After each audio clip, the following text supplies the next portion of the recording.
Halo semua, perkenalkan saya Mufidatu Umah dengan nomor induk mahasiswa 250710101174. Video kali ini saya akan membahas mengenai topik bagaimana potensi bahasa Indonesia menjadi bahasa internasional. Jadi, simak videonya sampai akhir karena topik kali ini akan sangat menarik untuk dibahas.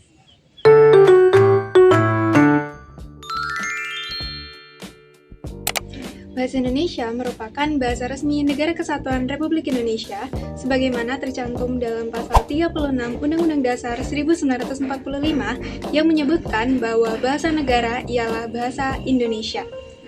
Internasionalisasi bahasa Indonesia merupakan salah satu program prioritas oleh Kementerian Pendidikan Dasar dan Menengah atau Kemendikdasmen, dan hal ini sejalan dengan pasal 44 Undang-Undang Nomor 24 Tahun 2009 yang mengamanatkan tentang meningkatkan fungsi bahasa Indonesia menjadi bahasa internasional secara bertahap, sistematis, dan berkelanjutan. Berdasarkan data tahun 2025 per bulan Juli, bahasa Indonesia menempati peringkat ke-10 sebagai penutur terbanyak di dunia, berkisar 252 juta penutur. Data lainnya mengatakan bahwa jumlah penutur bahasa Indonesia mencapai 300 juta orang, termasuk penutur asing di berbagai belahan dunia. Saat ini, bahasa Indonesia telah diajarkan atau digunakan pada 57 negara di 54 universitas luar negeri. Bahasa Indonesia menjadi program studi maupun mata kuliah yang diminati oleh para mahasiswanya. Fakta menarik lainnya, di Australia, bahasa Indonesia bahkan diajarkan sejak jenjang sekolah dasar.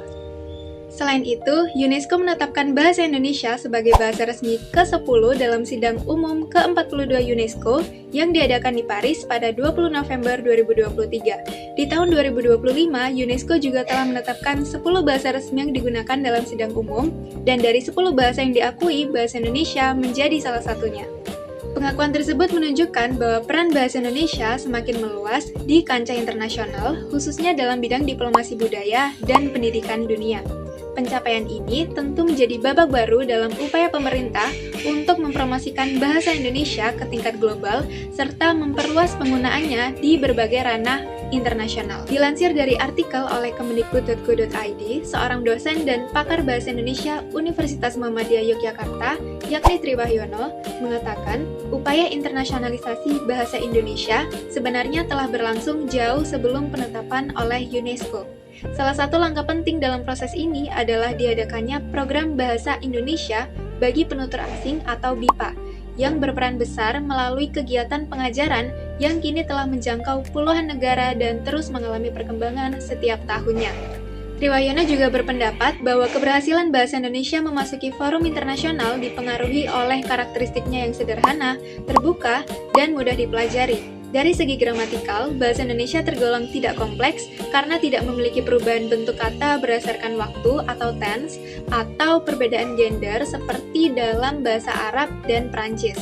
Selain itu, struktur kalimatnya yang mengikuti pola subjek, predikat, dan objek bersifat universal, mirip dengan bahasa Inggris. Dalam artikel jurnal berjudul Potensi Bahasa Indonesia sebagai Bahasa Internasional melalui Pembelajaran BIPA yang ditulis oleh Kojima, Yulianeta, dan Moriyama tahun 2025, potensi bahasa Indonesia menjadi bahasa internasional didukung oleh beberapa faktor seperti faktor ekonomi, faktor antar bahasa dan luar bahasa, hingga faktor budaya.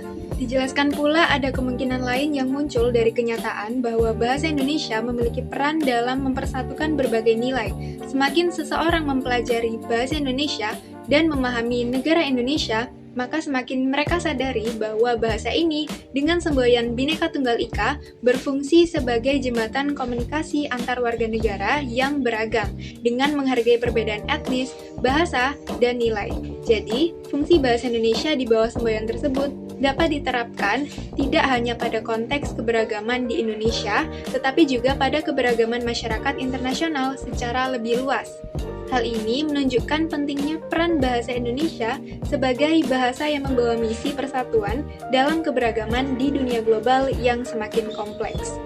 Di sisi lain, faktor ekonomi dan politik juga turut berperan karena Indonesia kini dianggap sebagai pasar yang strategis di kawasan Asia Tenggara. Oleh sebab itu, mempelajari bahasa Indonesia menjadi salah satu cara untuk mereka memahami karakter masyarakat serta perilaku konsumen di negara Indonesia ini. Suatu bahasa dapat mencapai status internasional apabila memiliki jumlah penutur yang luas, berperan dalam pengembangan ilmu pengetahuan, serta digunakan secara global dalam komunikasi. Oleh karena itu, bahasa Indonesia memiliki peluang besar untuk menjadi bahasa internasional apabila didukung oleh kebijakan serta strategi yang efektif dari pemerintah. Peran warga negara Indonesia juga dibutuhkan karena untuk memperkuat posisi bahasa Indonesia itu sendiri. Media sosial dapat dimanfaatkan guna memperkenalkan budaya sekaligus bahasa Indonesia hingga semakin menarik perhatian masyarakat global untuk mempelajarinya. Nah, itu dia potensi bahasa Indonesia menjadi bahasa internasional. Terima kasih telah menonton video ini sampai akhir dan sampai bertemu di lain kesempatan. Bye-bye!